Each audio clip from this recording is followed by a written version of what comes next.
Going back years ago, when we were searching for a Cat 43 and we couldn't buy one because the manufacturer had discontinued it and they were still a very hot item. You couldn't buy them used. We were renting these things every week. The budgets were going out of the roof. And so we wanted to find a substitute. And Steve Strasberg brought in this new System 6000. It had just come out and it had a little preset called Cat 43. And we zoned in on that and we said, okay, that's the first thing we're going to try out. And it was pretty good. And in fact, we found out that 9 times out of 10, I could pretty much do the same thing. But I thought, well, maybe this needs a little bit of tweaking. What we really need is a Cat 53. So we took 2 of the Cat 43 algorithms and put them one after the other. And now I can adjust, unlike the original Cat 43, which was just, it had set frequency bands and you couldn't fiddle with it. It just did what it did and it did it really well, but you couldn't adjust it very much. So now I can adjust the frequency crossover points and I can make bands that do exactly what I want and get the exact frequency reductions that I want. Oh, there's a de-esser in there too. I can put that on at the same time as I've got, oh. So suddenly now I've got a Cat 43, only it's a Cat 53 because I've got a couple of them stuck together. And I've got de-essing. And not only do I have de-essing, I can have it at different points. I can de-ess before the second half of my Cat 53, or I can flip it the other way around. I can also compress as well as noise reduce because the expander and compressor operate at the same time. It's brilliant. So I would say for a good 8 or 9 years, my premixing has been through TC Electronic, through 2 engines, my custom Cat 53 device, and it has been the primary component of my dialogue premixes for years.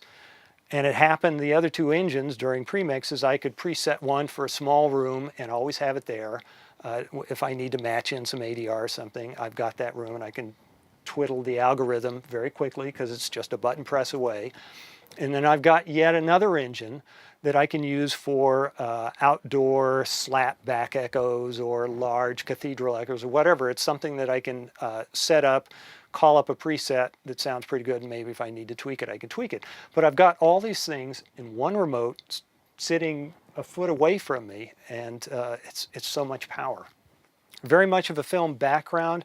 Actually, that's the second half of the history. I spent many years in Chicago working on dance music and recording it. I don't know if you have heard of Universal Recording in Chicago. It was long gone. Yeah. Murray Allen, the whole, yeah, he died. RIP.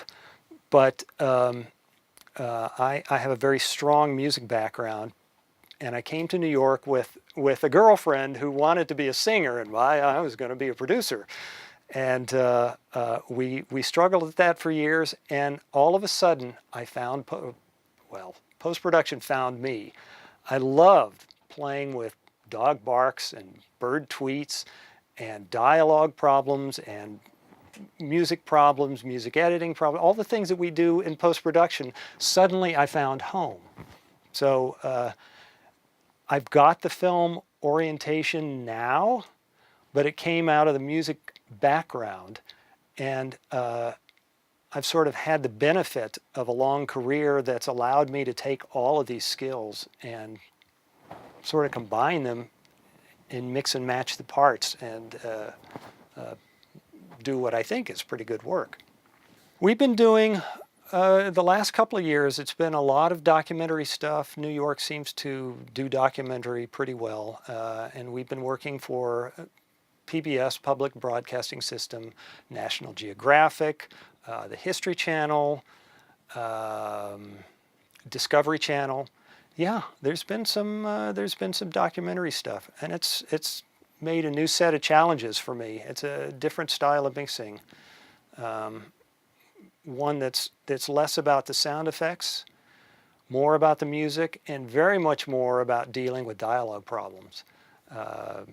Dynamics of the dialogue, noise reduction of the dialogue, and noise reduction is a particular problem because whereas we're shooting today in a very quiet room, I never get tracks that have been cut in a very quiet room. And in fact, the show that I just finished up earlier today was shot primarily in laboratories with a lot of hissy noise. So we've got a lot of different sound reduction tools. Cedar DNS and no noise isotope RX and Backdrop. I have Backdrop is one of those licenses that it came out, and I remember reading on the TC website, I thought, oh, that's kind of cool. And sure enough, a week later, a job came in, and I couldn't tackle the noise problems. And I'll tell you what it was. It was a woman standing at a podium, and she was giving some sort of speech to graduation, graduation day or something like that. And there was, I think it was a college campus, and there was some sort of clock signal that got blasted around through the AC lines to all the clocks, and it lined up all the clocks all over campus. And it kind of went, and it had this weird whistly, buzzy kind of quality. Nothing I tried could get right. I couldn't notch it out because the pitch kept changing. I couldn't EQ it out because I EQ out the voice. And I remember reading on the website about Backdrop a little bit, and I thought, I wonder if that maybe could do something. So, called up, got the demo algorithm, and took a little noise sample. It requires a noise print to really do its best work. So I recorded in a little noise print, and put the treble section through it, and that it was gone.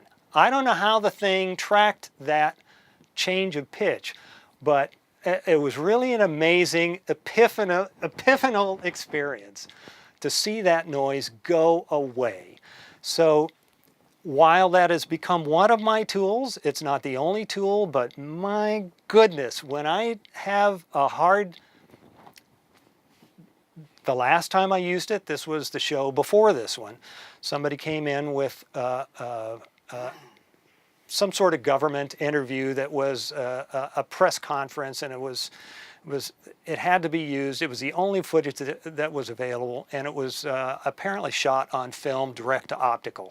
And this, I don't know if you've heard these things, but maybe the noise floor is 20 dB below the peak, and it's just full of pops and crackles and clicks and just the most gosh awful noise you've ever heard.